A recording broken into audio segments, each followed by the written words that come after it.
this week, but this week, well, it being week one, the official week one of college football, we obviously got to see some great performances. We got to see some guys really, pop off and really show, hey, why they've been so hyped to, for all of the preseason.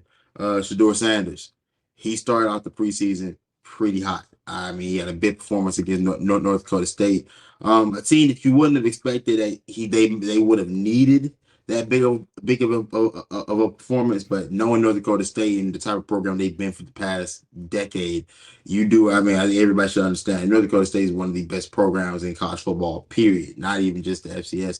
They can compete with a lot of teams. What I'm saying, at the FBS level. It taking what it took from him. He had a great performance though.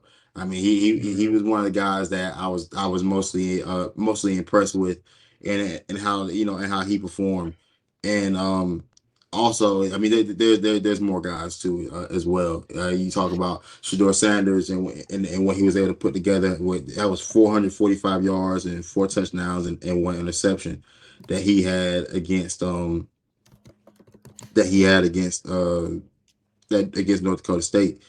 Right. Um, Cam Ward, University of Mm-hmm. Miami, put Mm-hmm. together a phenomenal performance. I mean, it was the Shador's performance was going to be the best performance of the week until Cam Ward played.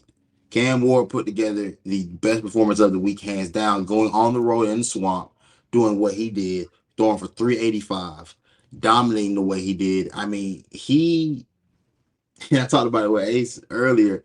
He reminds me of Michael Penix, a guy that Mm. has been around college football a lot, um, has continuously grown his game over the years, and now I feel like he's in a great spot.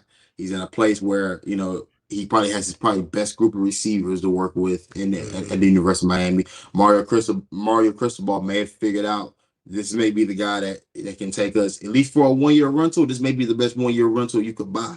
You know what I'm saying? This college football season, Cam Ward legitimately put himself in a top quarterback space in terms of, I think, draft talks later on. I think even in terms of Mm-hmm. that, he's a guy you have to try to start considering, because I don't think there's a whole bunch of guys coming out at this group that's necessarily phenomenal.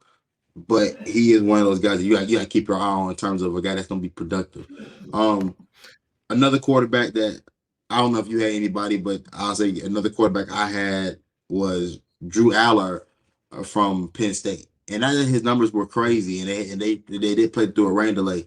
He was a guy that I've seen talked about by scouts coming into the year. Wasn't too sure about him. Didn't watch a whole lot of him last Right. year. I watched some of them Mm-hmm. against West Virginia.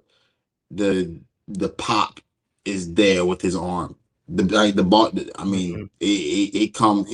he can launch a missile. He does have great touch. I do believe that for one of these teams out there in the NFL, they will be looking at every Penn State game and trying to figure out, like, hey, is this guy capable of being a franchise quarterback? I don't know if he's capable of being a franchise guy. I know what I'm seeing right now is Mm-hmm. pretty damn impressive, and he's gonna have Penn State in position to win the Big Ten.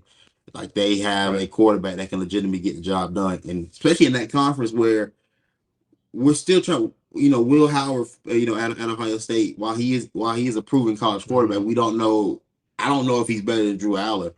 And honestly, Penn State may have a Right. team that may be good enough to compete for that Big Ten title. So it can get real. It can get real in the field over there in the Big Ten, man. It's definitely one of those. Oh, for I don't sure. know if For you had sure. anybody. I don't know if you had anybody you Me wanted to personally, highlight in man, terms of. like, you know, I just want to, jump back ship and talk about the Virginia boys, man. I want to talk about, Anthony Calandria, man. Like, there's been a lot of talk, from my end with him becoming, QB1. And, he's coming off a year last year where he pretty much proved that he can, be QB1. But, he came out, against Richmond, last week. He pretty much showed that he can run a team, you know what I'm saying? And, what I'm saying, I was impressed, for what he did, last week.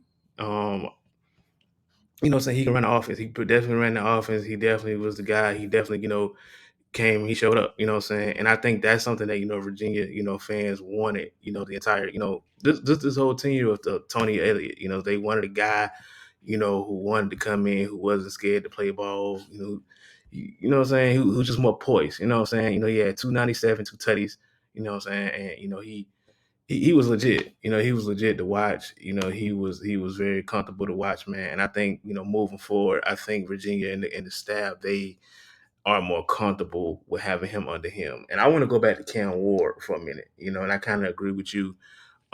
He's a guy who is experienced, and I think that performance, against Florida, man, like that kind of showed that he's comfortable. You know what I'm saying? Like you can tell he's very, veteran, in terms of that quarterback role. And he's in a conference where he can, you know, somewhat showcase that. And now he's, like you said earlier in the pre-show, or even before in the show, like you said, it's a conference where it's wide open, and he can definitely take that team and just, give them something, even if it's 1 year, because he is a senior, so he can definitely take this team places, man. But very impressive performance, Shador, you know, he did his thing as well. Obviously Colorado had their struggles, but he played extremely well. But I mean, I feel like it was the week of the quarterback, man, this week, at least for me, you know what I'm saying? And dude, like it's just been hype so far, what I'm saying? It's just been hype. I feel like there's not a lot of people that just one person that stands out. I feel like a lot of people have really proved a lot this week in week one, what I'm saying? And it's only gonna get better as the season go on. Absolutely, absolutely. There is one more guy I gotta give. There's a couple more guys I do gotta give credit to. Arizona, Noah Fafita, the quarterback, Both 19 to feet, yeah. 31, My dog, man. 422 yards, four tutties. Mhm, He had a great mhm, day. But there's another mhm. guy on that team that gotta get the love because he did a great deal of the work to tear McMillan, the wide receiver. I can't. Right, I don't want to right, disrespect you, right. big dog. You were dog 10 catches, 304 yards, four tutties. Dog, that's how you open up a year. He Right. shook. He first of all, he put himself in a position to win the Heisman as a receiver, which we know how tough that is to do. The Mhm, last guy we seen do that was Devontae Smith. But having mhm, performances like this right there will put you in a Heisman, will put you in a Heisman candidate type of place. 10 catches, mhm. 304 yards, four tutties. Yeah, we got to talk about you, bit dog. I could not leave off without mentioning him. I didn't get to watch that game, of course, because being on the West Coast and having my Right. team to watch as well. But he had a hell of a performance, and those guys definitely deserve some credit and some love. I mean, mind you, Arizona can do some damage right now. I mean, you get them Oh, for sure. them Yeah, being in the yeah. Big 12, like They got a like squad, bro. they, Yeah. there's real opportunity for them there. I mean, there's nobody in their way. Mhm. Like it's open for them as well to